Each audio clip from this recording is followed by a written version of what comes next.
Welcome to the Primal Mother Podcast. My name is Ashley Murff-Gonzales. I am an author, a woman's educator, a yoga teacher. I am a birth keeper, and here on this podcast, we are rewilding modern womanhood and modern motherhood in this society that we're in. We talk about all kinds of things. So if this interests you, please go check out my other works or subscribe. And you can find this podcast on Spotify, and I might be posting this on Substack. So if you're seeing this on Substack, hello, welcome. I am so happy to have you here on the Primal Mother Podcast. Today's episode, I wanted to talk about awakening the wild woman inside motherhood, inside the depths of motherhood. I know so many of us have seen our mothers and our grandmothers just pour themselves into motherhood to a point where they are no longer they no longer have this vitality. They have lost their spark. They have lost their soul self, one would say.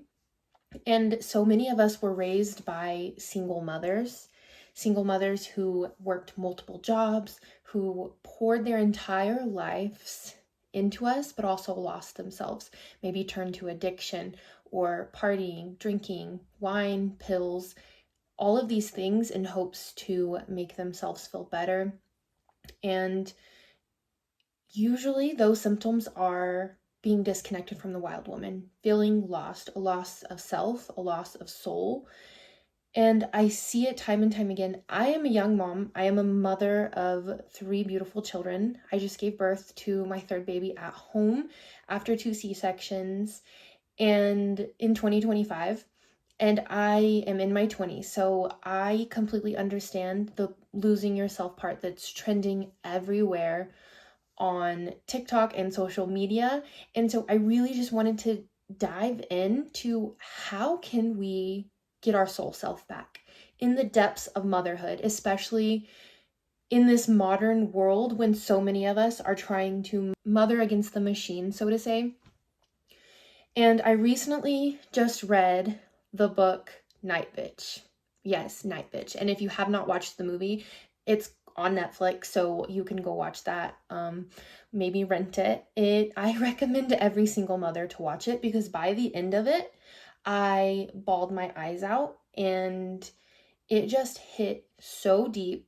I am 10 months postpartum, so that might have been why it hit so deep. But as a mom who got pregnant at 16 and had her first baby at 17, this book just hit deep with the society's pressures, the pressure that society puts on mothers and women in general, this pressure that nobody else seems to see except mothers, but yet we are not supporting each other as we should either because we have lost not only ourselves, but our loss of sense of village. We are afraid. We can't trust anymore. We can't open ourselves up, and we feel like we have to do this all alone.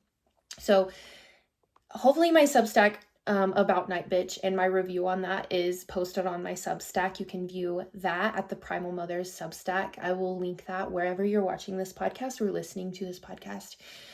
But basically it shows this woman going through her days in motherhood. She's given up her career as an artist to raise her baby boy at home, her toddler, and her husband works a lot outside of town and is hardly ever home. So she is the sole caregiver for this boy. And it shows not only the beauty of motherhood, because this is such a transformational journey that only a mother could explain, this journey that motherhood takes you on, that birth takes you on, that postpartum takes you on. Only a mother can explain shape-shifting and transforming multiple times a year because she just gave life. She gave the gift of life to the world. And not only is there no support after that, after this birth portal opens, you just get thrown in with no village and you lose this sense of self. You just lost maidenhood. And when you're navigating this all alone, it is confusing. It manifests as postpartum depression, postpartum anxiety, all of these diagnoses that the Western medicine world is going to label women or mothers. But really, I view these psychological changes that happens postpartum as completely normal and natural things. Just our Western mindset and the pressure that are on us women, and the loss of self, the loss of soul, and the loss of the wild womanhood. And I don't want to say loss because mainly we're just not listening to her. She's always there. The wild woman is inside. It's a feeling, a sense of home. She's always there waiting for you to come home. Ever since little girls, we've had this fire inside of us that we were born with, but it slowly dims from the moment we're born because of our society and our cultural or religious standards telling us to sit still, be quiet, don't get dirty, and all of this shame and conditioning in our fire. And we learn to control this fire. We learn to only show it in the hidden moments. And we take this with us into adulthood. We take this with us into womanhood and motherhood. Every single woman knows to hide her fire, don't show it too much until she's alone and she can finally have a moment. And we want to break free of that. We want to welcome this wild woman into every aspect of our daily life, motherhood, womanhood, even in our busy lives. So Night Bitch, she starts to have these physical and psychological changes. She's getting hair on her body. She's growing extra nipples. She's growing a tail. And she starts to remember her mother running outside on all fours like an animal in night.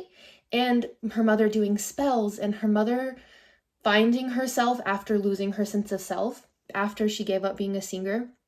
And it's just immediately when I watched it, because I have did work with the wild woman and I've studied the wild woman archetype, I was like, this is more than just this lady turning into a dog.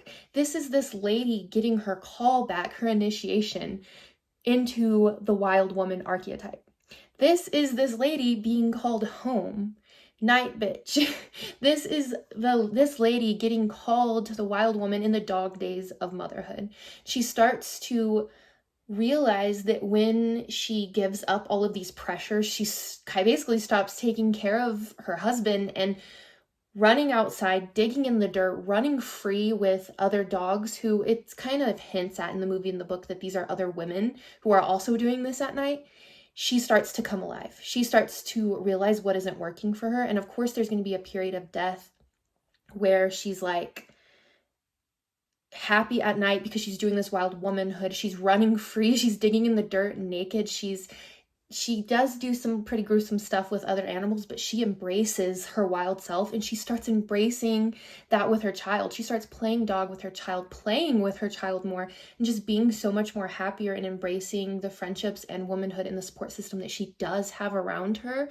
But then also, she starts to realize, wait, okay, this life is no longer fulfilling me though, so I need to make the steps forward to make this life fulfill me. How can I get not necessarily back to being fulfilled or back to the maiden, but how can I take this wild woman and answer my initiation call, baby, and go forward with this as a woman, a mother, and I'm no longer silencing myself, my wild womanhood, my pussy power. I'm no longer silencing anything about me, and I want to make art again, she says. And so she ends up doing it. And I just thought this movie was so impactful that I want every woman to go either read the book or the movie is amazing. And I just was like, this is the initiation to her wild woman. And as we're talking about how to awaken and get back to the wild woman, how to call her back inside motherhood, inside the depths of motherhood, where we feel alone most of the time. We're giving up these parts of ourselves. These are things that I'm doing to call the wild woman back into my life. And so I hope that these help you too. And right now, the number one thing that I'm calling in is sisterhood. So that's one of the things I'm doing to call back in the wild woman in my life is I am manifesting sisterhood. I am searching for this feeling. I want to be circled by women. I want to laugh with other women. Women used to tell stories to each other and be there to support each other. And this fear and this weird energy shift that's happening in our society right now keeps us separated. I want to meet other initiated women. I want to be involved in sisterhood. And I want to do this together with other women. It's a need. It's so funny because in The Woman Who Run with Wolves, she talks about this fishing trip. This fishing trip for the men to go on has been a ruse for so many years because women need time with other women. Yes, men are great, but women need time with other women. We need to be able to have this outlet and laughing with our bellies, and like it just always reminds me of the dirty belly goddess. Laughing, belly laughing, this sense that brings our fire back because we can have that when we're surrounded by other women. But if you're like me right now, I'm on a mountain in the middle of nowhere and I'm having trouble finding that sisterhood in that community. So we're looking for support where we have it and then manifesting, and I'm working towards fulfilling this life that I want to be fulfilled in. This birth portal that I just went through with my third child has been insane, and I've had to let go. So we're going into this second thing I'm doing to awaken the wild woman in my life. I am letting go of the perfect mother, the too good mother, because I am good enough for my children, but we as women get this pressure in our heads that we have to do everything. We have to pour ourselves in our children, but really what happens when we start pouring into ourselves and awakening this wild woman and blooming our creativity, it floods into our children. We're less short with them. We have regulated nervous systems, so their nervous systems are regulated. We play with them. We involve them in our creativity. And I've been noticing that. I'm a much happier mom when I take care of myself first, when I do my things, and then I'm reunited with the beauty of motherhood. It just makes motherhood so much beautiful. So letting go of the too good mother, that means sometimes my baby naps in a crib. That means sometimes my baby naps on me. That means sometimes my baby sleeps in the crib to get better sleep for her and me. And we're doing a combination right now. I'm fine with that. I had to let go of, the natural minded community's standards on that and meditate on it and feel what is okay for me and my baby and to move on with that.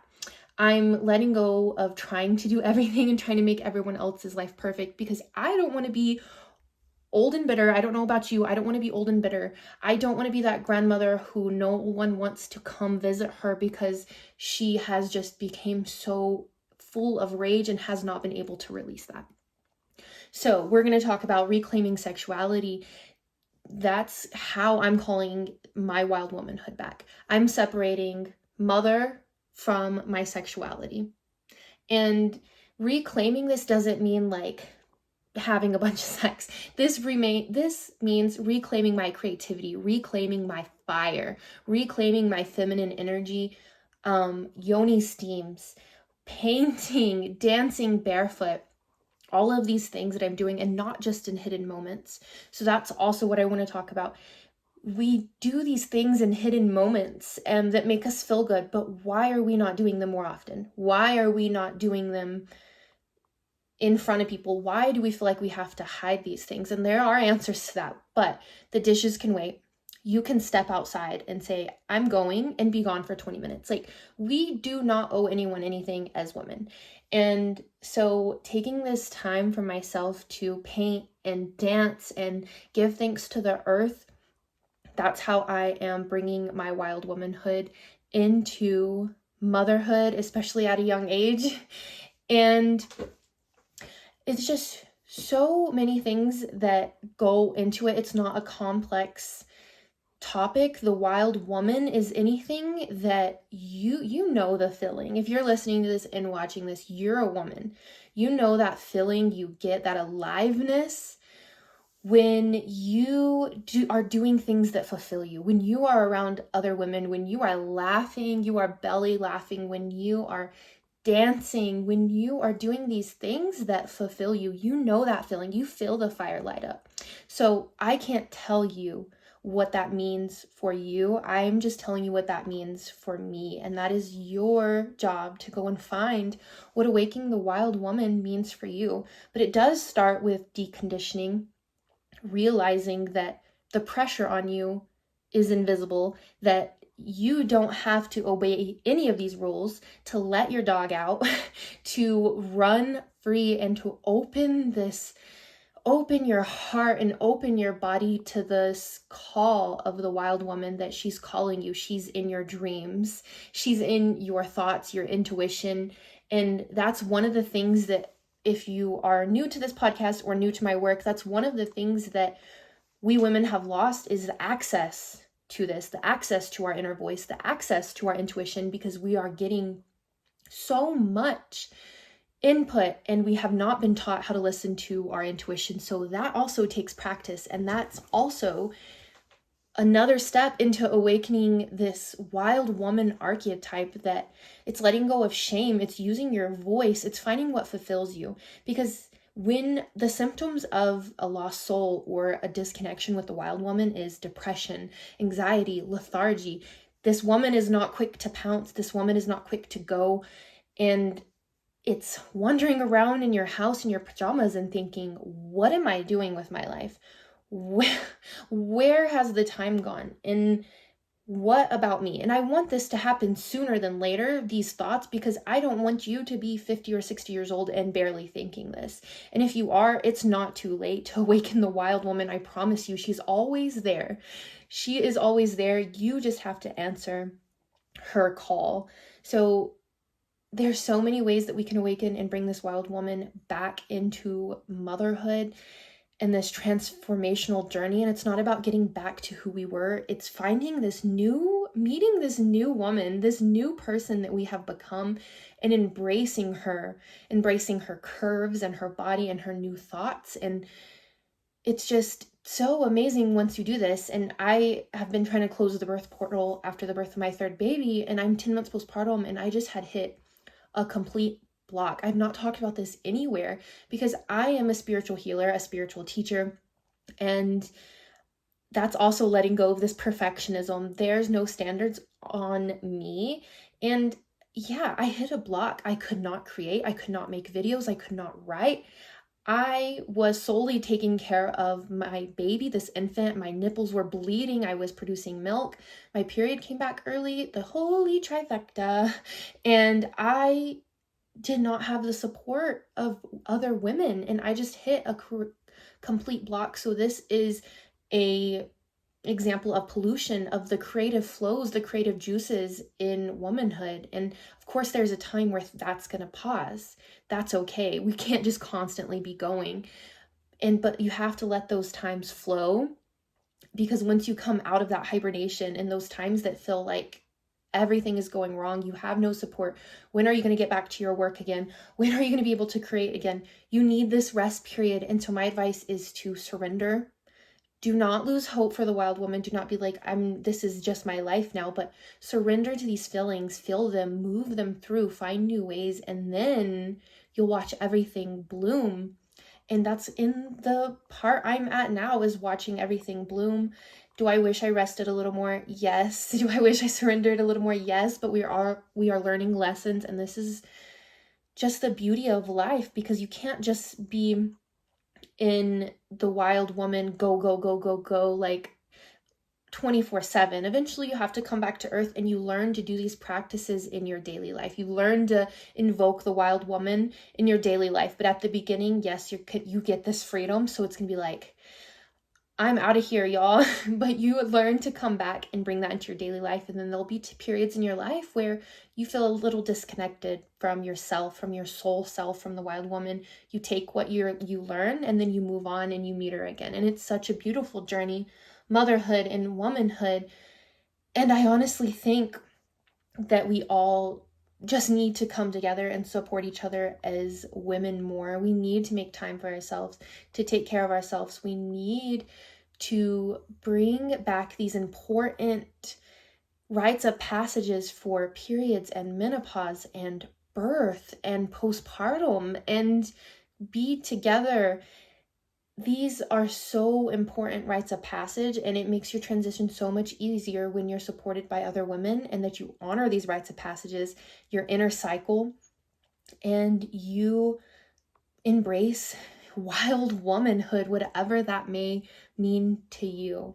I'm so thankful to have you here. Again, this is the Primal Mother Podcast. I hope you find a way to answer the call of the wild woman today. My name is Ashley Murff-Gonzales, the Primal Mother on social media. You can get my ebook Cycle Codes to decode your hormonal flow. I can link that below. It's also in my bio on social media. And I'm also hosting a mini workshop for nervous system regulation and gut healing for women on March 14th. I will link that also below. I would love for you to join me.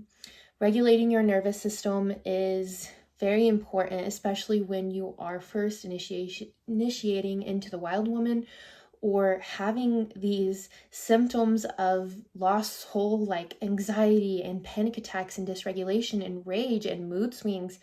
We're going to be talking about all of that in this mini workshop, and I would love to have you there. Come join this community of other wild women and wild mothers. Again, thank you, and I hope today that you answer the call of the wild woman because she is always there. Bye, guys.